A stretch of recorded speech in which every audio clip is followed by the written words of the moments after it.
हाथी हंसता है। जे बाटे ओकर गाना अच्छा लगेला, जे ना बा ओकर नाम नहीं लेवल जाला। आपको अच्छा लगेगा? यहाँ बहुत सारे लोग हैं जिसको अच्छा नहीं लगता है ना। तुमको अच्छा लग रहा है? नहीं अच्छा लगा? बिल्कुल। हाँ हमरो ये मन करता है। आपका कब कब का मन करता है? हमारा मन करता है कि बैठा के दांते काट दियो। चलिए गाने के मूड में आते हैं। हमको बार बार काहे हंसाते हैं? जब जाऊंगी तब हम मनुष्य यहाँ कैसा प्राणी है जिसमें हंसने की शक्ति है? हाथी बोका ऊँट घोड़ा थोड़े हंसते सब। गधा जरूर हंसता है। हंसता ही हिन आता है, हंसता नहीं। चलिए आइए कोट दीजिए।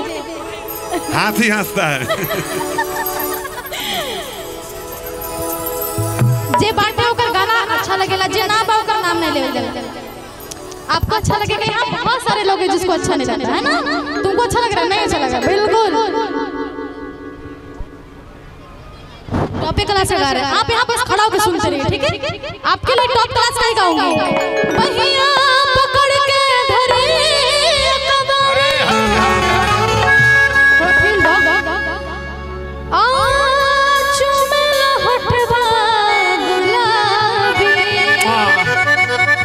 सच बताएं हमको ये वाला नहीं आता वरना हम गिर जाएंगे।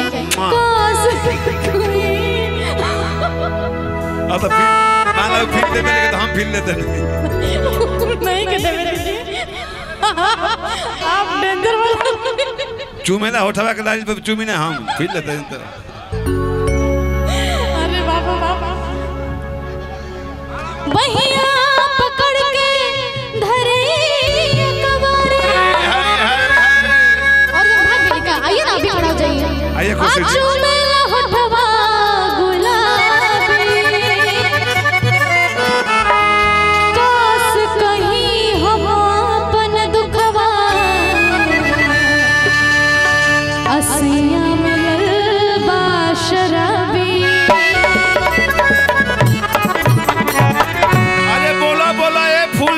रेडियो लेबू की घड़ी। अरे सुते न सखवा खटिया सुते न सखवा खटिया सजिया सजाएंगे सैया जी सैया जी सैया जी दिलवा हमारे बुझा बुझाएंगे सैया जी दिलवा हमारे बुझा बुझाएंगे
मोटा बालू विक्रेता है। बालू विक्रेता है?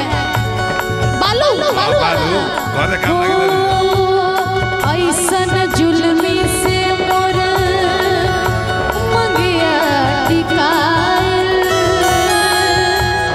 विपद हजार हमरे भाग में लिखाल। कबो भगिया बेबाय से कबो भगिया बेदाय से कबो भगिया बेदाय से कबो भगिया बेबाय से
देखा सुमंत जी रीतिका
ना ना ना गलत इशारा ना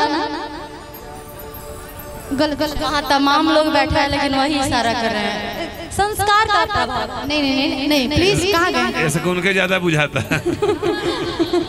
गलत इशारा नहीं, सबके घर में फैमिली है, सब माँ बहन वाले हैं। चलिए कइले बा कमाल